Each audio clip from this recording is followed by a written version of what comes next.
ในเดือนมีนาที่ผ่านมากองบัญชาการปกส.เขตเศรษฐกิจพิเศษสามเหลี่ยมคำได้จัดตั้งปาฐกถาหวนคืนมูลเสื้อวันสั่งตั้งกำลังป้องกันความสงบประชาชนครบรอบ64 ปี5เมษายน1961 5เมษายน2025เข้าร่วมและปาฐกถาโดยท่านพันเอกวรรณศักดิ์ท้องอุไรรองหัวหน้ากองบัญชาการปกส.เขตเศรษฐกิจพิเศษสามเหลี่ยมคำมีหัวหน้ารองหัวหน้าแผนกกองห้อยค่ายคุมขังรัฐสร้างและพนักงานหลักแหล่งเข้าร่วมท่านพันเอกวรรณศักดิ์ท้องอุไรได้ให้รู้ว่าวันที่5เมษายนปี1961แม่นวันสั่งตั้งกำลังป้องกันความสงบประชาชนเป็นวันประวัติศาสตร์สำคัญของชาติของพรรคของกำลังป้องกันความสงบที่หมุนเวียนมาครบรอบ64 ปีกำลังป้องกันความสงบประชาชนแม่นกำลังประกอบอาวุธปฏิวัติอันแหลมคมโดยแม่นพรรคประชาชนปฏิวัติลาวเป็นผู้สั่งตั้งนำพาเด็ดขาดโดยโกงและหอบด้านเป็นกำลังที่มาจากประชาชนและรับใช้ผลประโยชน์ของประชาชนลาวบรรดาเผ่า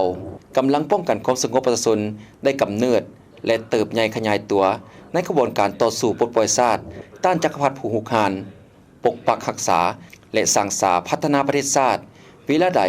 ก็มีมูลเชื่อการต่อสู้อันองอาจกล้าหาญมีน้ำใจเสียสละเด็ดเดียวบ่ยอมจำนนมีความซื่อสัตย์บริสุทธิ์มีความสามัคคีเป็นปึกแผ่นนับแต่มือกำเนิดเกิดขึ้นของกำลังป้องกันความสงบประชาชนทั้งมีมูลเชื่อต่อสู้ปรับปรุงก่อสร้างตนเองโดยได้รับการอบรมสั่งสอนจากพรรคประชาชนปฏิวัติลาวและการอุ้มสู้ช่วยเหลือจากประชาชนลาวบรรดาเผ่ากำลังป้องกันความสงบประชาชนสามารถเสริมขยายมูลเชื่อต่อสู่พิลาอาหารของชาติขึ้นสู่บัดก้าวใหม่และคุณภาพใหม่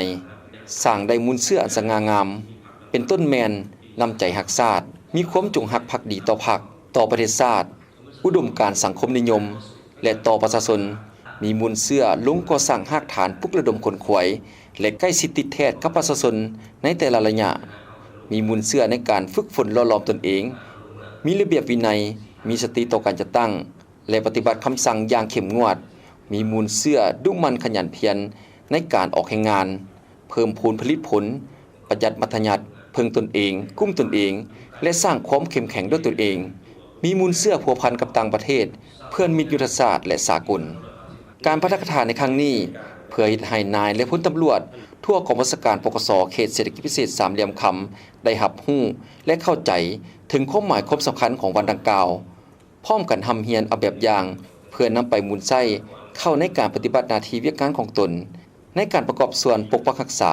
และสร้างสาพัฒนาประเทศชาติในตอนหน้าและยาวนาน